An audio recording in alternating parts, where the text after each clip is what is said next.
دریائے سندھ میں جو سونا نکل رہا ہے اس کا قرآن پاک کی سورہ رعد میں ذکر ہے،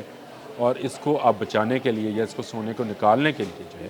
حکومت پنجاب نے کمر کس لی ہے۔ دریائے سندھ جو پاکستان کا سب سے بڑا اور قدیم دریا ہے اور لمبا دریا ہے، اس کا جو پانی آتا ہے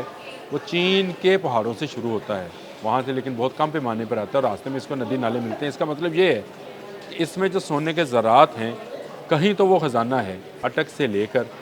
آگے تربیلا تک جتنی ریت ہے وہ سونے سے بھری پڑی ہے، اور یہ ریت جو پانی ہے یہ جہاں سے لے کر آ رہا ہے وہ پہاڑ بھی یقیناً چین اور پاکستان کی سرحد پر واقع ہوں۔ بسم اللہ الرحمن الرحیم۔ بولتے کالم کے ساتھ میں عامر رضا خان، آج تو کہنا چاہیے سونے میں تلتے کالم کے ساتھ، کیونکہ اس کالم کو جو ہے سونے میں تولا جانا چاہیے، اور اس کا دھیان میری جانب جو ہے خود حکومت نے دلوایا، اور پنجاب حکومت نے ایک نوٹیفیکیشن جاری کیا ہے کہ دریائے سندھ کے ساتھ ساتھ اٹک سے لے کر جہاں تک پنجاب کی حدود ہے کسی کو مائننگ کرنے کی یا کسی کو سونا نکالنے کی اجازت نہیں ہے۔ میں بہت عرصے سے یہ بات کرنا چاہ رہا تھا، آپ لوگوں سے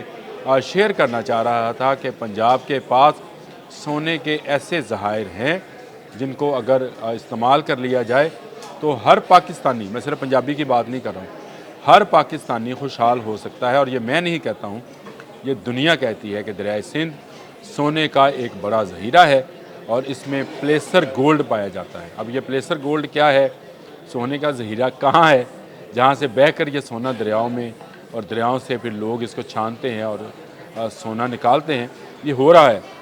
یہ نہ سمجھے کہ پنجاب گورنمنٹ جو ہے اس نے کوئی نیا نوٹیفیکیشن جاری کیا ہے، پرائیویٹلی نجی طور پر حکومت کو یہ علم میں ہے کہ اٹک سے لے کر آگے تک جو ہے دریائے سندھ کی ریت کے اندر سے سونے کے ذرات نکالے جاتے ہیں، اور بہت سارے لوگوں کی روزی دہائیوں سے اس سے وابستہ ہے۔ یہ پلیسر سونا کہلاتا ہے جو ریت میں پایا جاتا ہے، اور یہ کوئی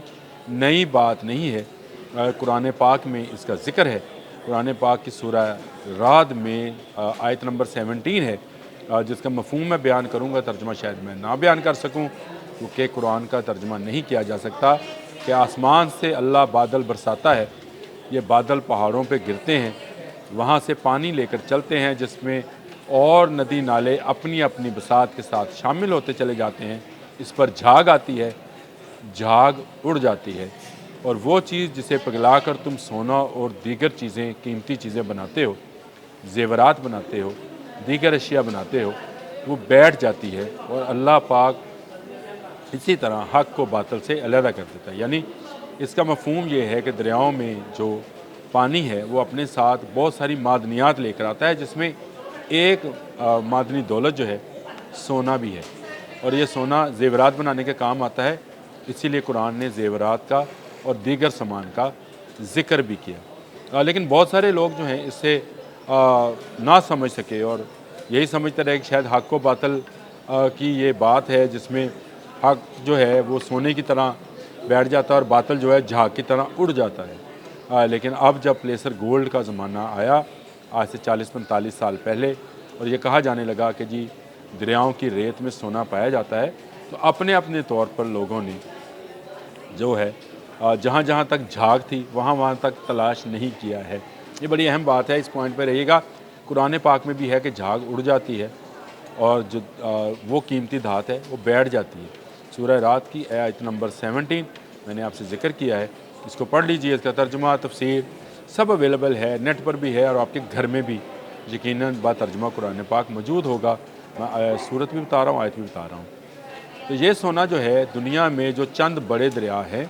ان میں سے دریائے سندھ میں بھی پایا جاتا ہے۔ ویسے تو احادیث میں دریائے فرات کے متعلق مشہور ہے کہ جب قرب قیامت ہوگا اس میں سے سونے کا پہاڑ نکلے گا، جس کا مفہوم میں بتا رہا ہوں، پھر میں اگین ترجمہ نہیں بتاتا ہوں۔ مفہوم یہ ہے کہ سونے کا پہاڑ نکلے گا اور اس پر دنیا لڑ پڑے گی، لیکن دریائے سندھ میں جو سونا نکل رہا ہے اس کا قرآن پاک کی سورہ رعد میں ذکر ہے، اور اس کو اب بچانے کے لیے یا اس کو سونے کو نکالنے کے لیے جو ہے حکومت پنجاب نے کمر کس لی ہے۔ یہ جو سونا پرائیویٹلی نکالا جا رہا تھا، یہ پہلے پرائیویٹ لوگ نکالتے تھے، اور کنارے کنارے سے ریت اور پتھر نکالتے تھے، اس کو چھانتے تھے، اس کا چھاننے کا ایک طریقہ ہے، اس کو چھانتے تھے، پانی ڈالتے تھے، اور اس کے بعد اس میں سے سونے کے ذرات نکالتے تھے، جس کو بعد میں تولا جاتا تھا۔ تو یہ